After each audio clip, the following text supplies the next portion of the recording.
Beautiful audience, ladies and gentlemen. Good afternoon. Uh, I am Ramakant from Ministry of Housing and Urban Affairs.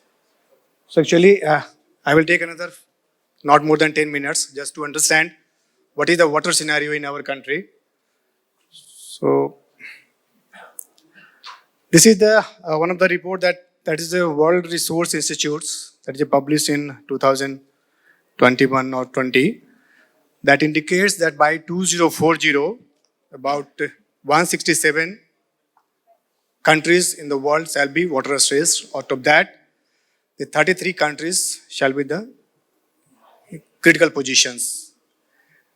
So in India, China, Australia and USA shall be facing a huge crisis of water in another 10, 15, 20 years.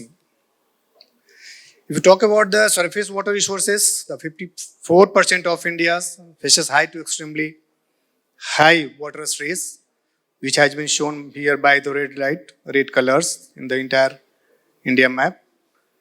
And in regard to the groundwater, the 54% of the groundwater wells are depleting day by day, and this ground level is going to be increased because of over extraction of the water and uncontrolled withdrawal of the waters. In regard to the water quality, more than 100 million people live in the area of poor water quality. Particularly, if you think about the West Bengal, Punjab, there are lots of water qualities problems like arsenic, uranium. There is water is contaminated now. So this is one of this region because of over extraction of the water, and we are not going to recharge of the groundwater. So we are not getting the proper quality of water for drinking purposes. So what is the need to take this water for future generations? So that we have to go for the optimal use of the water. Now what is happening in the water sector? What are the major issues that we are providing water for intermediate hours? So we are not going to give 24/7 water supply system. If we are not going to give continuous water, there is chance of contamination of the water in the pipeline also. So in an average in India's water supply is about 2.3 hours per day. That is based on the study of about 700-800 cities. Another issue is the high loss of high revenue waters. So we are supplying treated water to the pipe, but we are not getting the revenue in proportion to that. So that is also a problem for this water utility agencies to maintain the systems. If we are having the intermittent water supply systems, there is a problem or at the tail end, they will not get the water at the same intensity, same flow. So that is an inequitable distribution of the water. Like so many issues we have in our water sectors. So as per the Niti Aayog report in 2019, India is placed at 120th among 122 countries in the water quality index. So 5 cities out of 20 largest cities in the world are from India. So Delhi is the one of these 5 cities. In addition to that, about 8 million children below the age of 14 are suffering because of the water quality issues. They are on the risk. So we are totally dependent upon the quality of the water. Though we have the water, sufficient water for our supplies, but there is a major issue of the qualities. If you talk about the Chandigarh, I think we have enough water to supply to the people, about 300 LPCD per every day. But quality is also a major concern.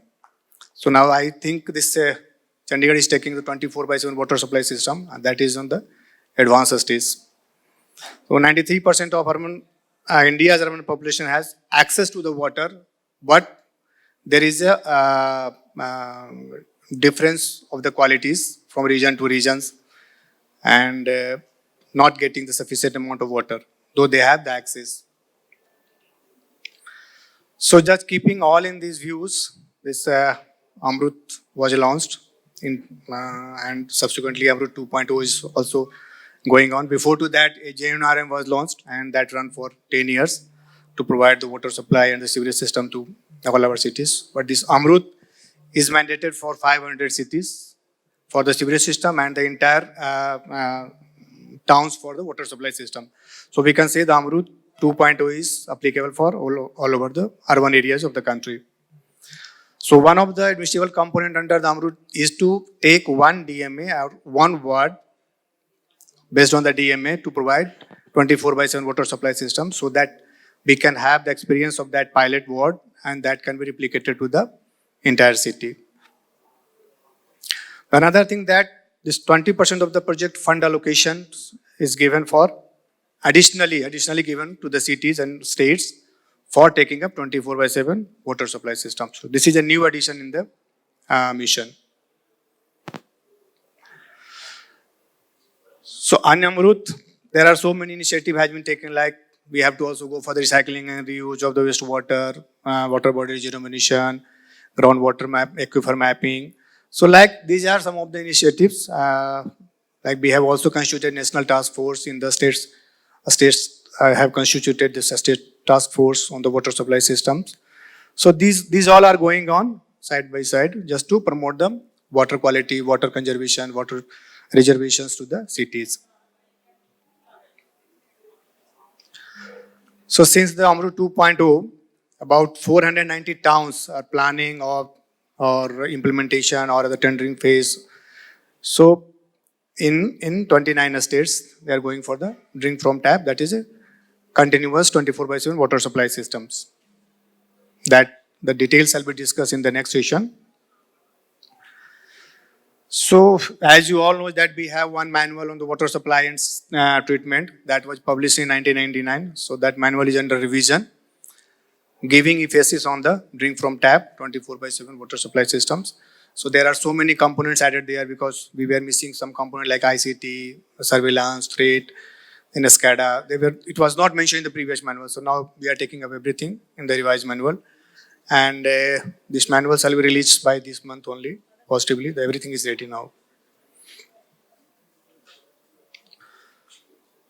So that's all. That this government of India is taking some steps for providing safe and secure water to the cities and citizens. Thank you.